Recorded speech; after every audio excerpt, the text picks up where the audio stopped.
साथियों, जैसा कि अनिल चमड़िया साहब ने भी कहा था कि जाति का जनगणना हो तो वो कैसे हो वो सरकार ना डिसाइड करे, वो कैसे हो उसके पैरामीटर जनता को बनाने चाहिए और उन पैरामीटर्स के ऊपर ही जो है जाति का जनगणना होनी चाहिए जब भी होती है। तो इस सभा की ओर से भी एक रिजोल्यूशन बनाया गया है। साथियों, जहां तक जाति गणना का सवाल है तो भारतीय समाज जाति व्यवस्था पर आधारित समाज है। जाति व्यवस्था ने समाज को न केवल हजारों जातियों में बांट कर रखा बल्कि उनके बीच भेदभाव पैदा करके उन्हें कभी एक नहीं होने दिया। इस जाति व्यवस्था ने समाज का 85% हिस्सा बनने वाली शूद्र अधिशूद्र जातियों को शिक्षा और संपत्ति से वंचित रखा, जिसके कारण वे जातियां विकास की दौड़ में बहुत पीछे रह गई। और उनमें से एक बड़ा हिस्सा जिसे कि अनुसूचित जाति कहा जाता है, उसे अस्पृश्य घोषित करके उसे पशुओं से बदतर जिंदगी जीने को विवश किया गया। इन जातियों को यदि विकास की मुख्य धारा में लाना है तो इन जातियों की विभिन्न पहलुओं से सामाजिक, शैक्षिक और आर्थिक स्थिति को जानना अत्यंत आवश्यक है, ताकि उस स्थिति के अनुसार उस जाति के कल्याण और विकास के उचित प्रावधान सरकार द्वारा किए जा सके। और ये तभी पता चल सकता है जब इन जातियों की जातिगत जनगणना कराई जाए। अनुसूचित जाति, अनुसूचित जनजाति की जनगणना, जातिगत जनगणना प्रत्येक 10 वर्ष बाद होती है, लेकिन ये जातिगत जनगणना के जो भी आंकड़े दिए जाते हैं SC ST के बारे में वो अधूरे हैं, वो पूरे नहीं है।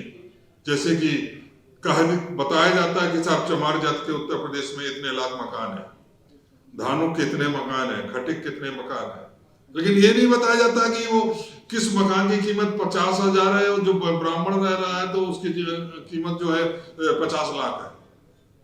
मकान होना ही विकास का पर्याय नहीं है। मकान कैसा बना है, किस मोहल्ले में बना है, किस स्थान पर बना है, वहां रहकर उसको उसके बच्चों को कैसा पर्यावरण मिल रहा है, कैसा वातावरण मिल रहा है, किस प्रकार की वहां शिक्षा की सुविधाएं उस मकान के आसपास, यह जानना भी बहुत आवश्यक है। इसलिए SC समाज, ST समाज का भी जातिगत जनगणना होनी चाहिए सामाजिक और शैक्षिक आर्थिक पिछड़े सर्वे के आधार पर। इसलिए ये डिमांड जो है खाली OBC के लिए नहीं है, ये पूरे पंच समाज के लिए, 85% समाज के लिए। अन्य पिछड़ा वर्ग, OBC वर्ग की स्थिति बहुत ही खराब है। उनकी जातिगत गणना 1931 के बाद ही नहीं, उन्हें आज तक यही नहीं मालूम है कि उनकी पॉपुलेशन सही मामले में देखा जाए तो कितनी है। 1931 में 52% बताई गई, वो आज भी उसी के हिसाब से उनको चल रहा है। तो इसलिए पिछले कई वर्षों से जातिगत जनगणना कराए जाने की मांग अनेक राजनीतिक दलों और सामाजिक संगठनों द्वारा की जा रही है। इस संदर्भ में आज 21 मार्च 2025 के दिन दिल्ली के कॉन्स्टिट्यूशन क्लब के स्पीकर हॉल में national coordination for caste census के तहत जो ये सभा आयोजित की जा रही है, जिसमें विभिन्न प्रदेशों के प्रतिनिधि इकट्ठे हुए हैं और जातिगत जनगणना की आवश्यकता पर विमर्श किया जा रहा है। तमाम लोगों के सहमति से एक प्रस्ताव आप सबके सामने रखा जा रहा है, जिसमें उम्मीद है कि यदि किसी को ये लगेगा कि इसमें कुछ सुझाव देने हैं तो वो सुझाव भी देंगे। इस प्रस्ताव के द्वारा जातीय गणना के महत्व को समझते हुए हम सरकार से मांग करते हैं कि देश में होने वाली जनगणना के साथ जातिगत जनगणना भी कराई जाए और सामाजिक और आर्थिक सर्वेक्षण विस्तृत रूप से साथ में करवाया जाए, जिससे कि पता चले कि विभिन्न जातियों की सामाजिक आर्थिक दशा विभिन्न पहलुओं से क्या है। और इस संबंध में हमने कुछ बिंदु बनाए हैं जो हमारी मांग है, उन पर जातिगत आंकड़े अवश्य इकट्ठे किए जाएं। वो मैं सीरियल वाइज पढ़ रहा हूं।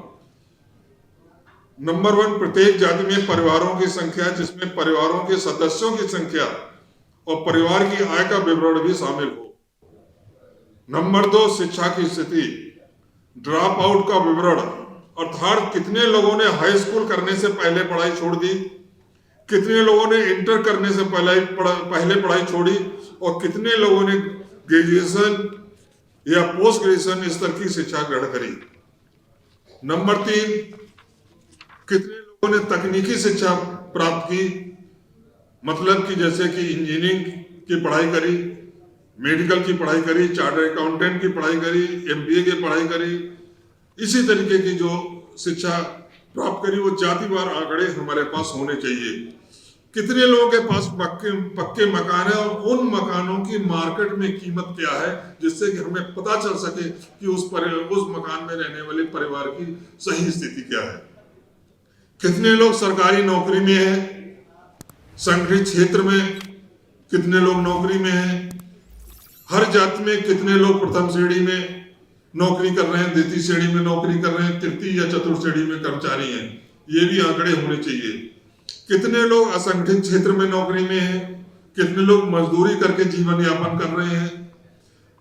7वां, प्रत्येक जाति में प्रवासी मजदूरों की संख्या क्या है, अर्थात कितने लोग अपने घर से दूर जाकर बड़े शहरों में मजदूरी करने के लिए मजबूर है। इन लोगों की संख्या भी जातिगत जनगणना के अंतर्गत आनी चाहिए। पंचायती प्रणाली में, सहकारिता में, विधायिका में, संसद में उनकी भागीदारी जात के हिसाब से कितनी है। अगला जो पॉइंट है, कितने लोगों के बैंकों में खाते हैं, कितने लोगों ने बैंकों से शिक्षा के लिए ऋण लेकर शिक्षा प्राप्त करी है। इसी प्रकार कितने लोग वंचित वर्ग के, जो SC, ST, OBC समूह के हैं, हर जाति समूह के कितने लोगों ने बैंकों से प्रत्येक वर्ष कितना धन ऋण के रूप में लिया है विभिन्न कार्यों के लिए, उद्योग धंधों के लिए। और ये धनराशि जो सामान्य जाति जो बैंकों से पैसा लेती, ऋण लेती, उसकी तुलना में उनका अनुपात क्या है, ये हमें मालूम होना चाहिए। ये पॉइंट भी जातिगत जनगणना में शामिल होना चाहिए। और सबसे महत्वपूर्ण पॉइंट जो 12वां है, 12 पॉइंट मैंने अभी गिनाए, 12वां पॉइंट मैं गिना रहा हूं, वो ये है कि इस देश की गरीबी है, 40% से ज्यादा आबादी कही जाती गरीबी रेखा के नीचे है। उनको कुपोषण का शिकार पाए, जैसा कि कुछ दिन पहले इस सर्वे हुआ था जिसमें सरकारी आंकड़ों के हिसाब से 45% आबादी को कुपोषण का शिकार बताया गया था। मतलब वो आबादी जिसको कि भरपेट ऐसा खाना नहीं मिल पाता कि वो ठीक से अपना स्वस्थ होकर अपना जीवन यापन कर सके, वो जनता जो है कुपोषण का शिकार है। तो जाहिर है कि गरीबी रेखा के नीचे रहने वाली आबादी तो इससे भी ज्यादा होगी।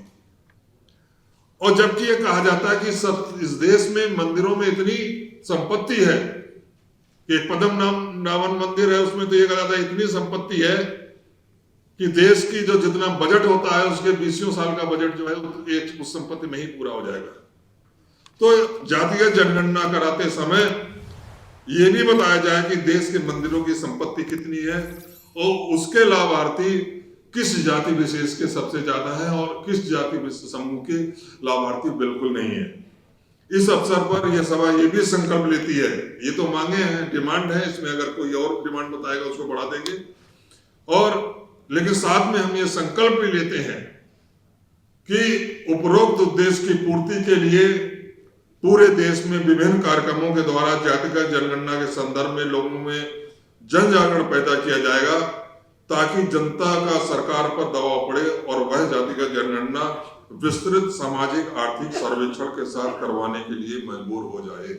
जय भीम।